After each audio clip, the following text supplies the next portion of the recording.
So I've been doing a lot of videos that are Oscar related as of late, including a reaction video to the Oscar nominations for this year and a personal ranking of the 8 nominated films from worst to best.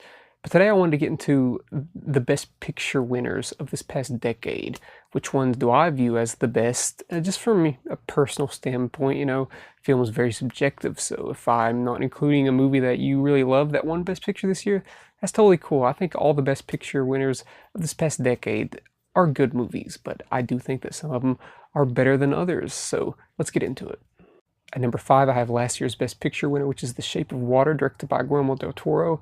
This is a really weird movie, but it's still kind of touching and totally fantastical and really beautiful. Some beautiful cinematography, amazing direction, amazing creature work, really good characterization.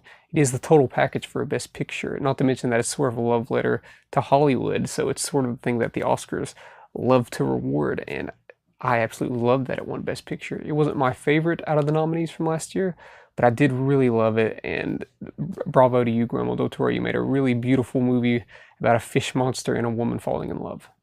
Number 4, I have Spotlight. Spotlight is not an enjoyable movie to watch. It's not something that you're going to be with your friends saying, hey, let's put on Spotlight. No, it is good for a 1 or 2 time watch, just to see how this thing went down, how the Catholic Church, how so many years they got by with what the things they were doing, and they still are. And at the end of this movie, it just shows you the statistics of all the Catholic priests that have been caught up in this scandal, and it's pretty mind-blowing. And the fact that this is a true story following this investigative journalism team is pretty amazing. It is an ensemble cast.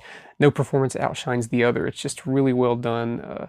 Also wasn't my favorite out of the nominees that year, but it is a really stellar film. Number 3, I have Steve McQueen's 12 Years a Slave. I actually just rewatched this one for the first time in whenever that came out, 5 years. I rewatched it about 2 weeks ago, and it is a hard watch. Oh my gosh, this movie is totally brutal. But it is a very important movie. I can totally see why it won Best Picture. I can't remember if it was my favorite from that year or not. That was the year like Nebraska and those movies were nominated. I think Nebraska was my personal favorite. But I think 12 Years a Slave was the most resonant and important. Just it's not even a matter of the brutality of the film. It is just really amazing filmmaking from Steve McQueen. Really good direction, obviously really good acting.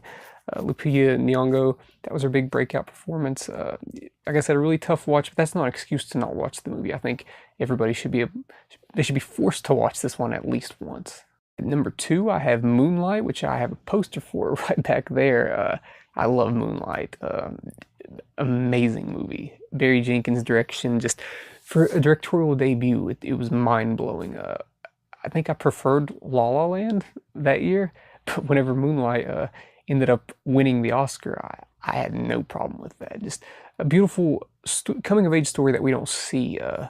It's about a kid who has so much piled on top of him in a community that may not be welcoming to the things that he's got going on in his life, and it just accumulates into an amazing 3-act structure where each act is its own story, following this boy's life from a young child to his teen years to an adult, and it accumulates to a second act crescendo that I thought was just mind-blowing. And then the third act is just totally heartbreaking when you get to what the meat of the story is about. Moonlight, if you haven't seen it, check it out. It is an art film though, so be aware of that, but I think it needs to be seen. And at number 1, I have the very weird Birdman. I love this movie. Just masterful editing, masterful filmmaking. It might be my favorite Michael Keaton performance. I know it's not his most memorable performance, but I really think he got robbed that year. I think he was better than Eddie Redmayne from The Theory of Everything. I thought that was a very safe Oscar baity type performance, where Michael Keaton's performance, it brought him back into the light. It was just the next year he was in Spotlight. He was basically the star of that movie.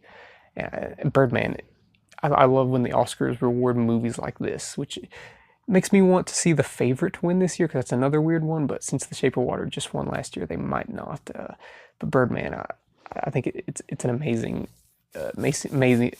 feature. Emma Stone doesn't have a lot of screen time, but the time she has in there, she absolutely kills it. Like I said, Michael Keaton, amazing, and the gimmick of the movie being one continuous take is just masterful. I think it caught the Academy off guard because it wasn't even nominated for Best Editing that year, which is crazy. So there's my top 5 Best Picture winners of this past decade. Yet again, if a movie that you loved wasn't on here, it's it's cool. It's all subjective. I think if I had to put in an honorable mention, I think Argo would be my number 6. The other ones are fine, but yeah, that's my top 5. What would your top 5 Best Picture winners of the decade be? Leave your comments below, hit that subscribe button, and thank you for watching.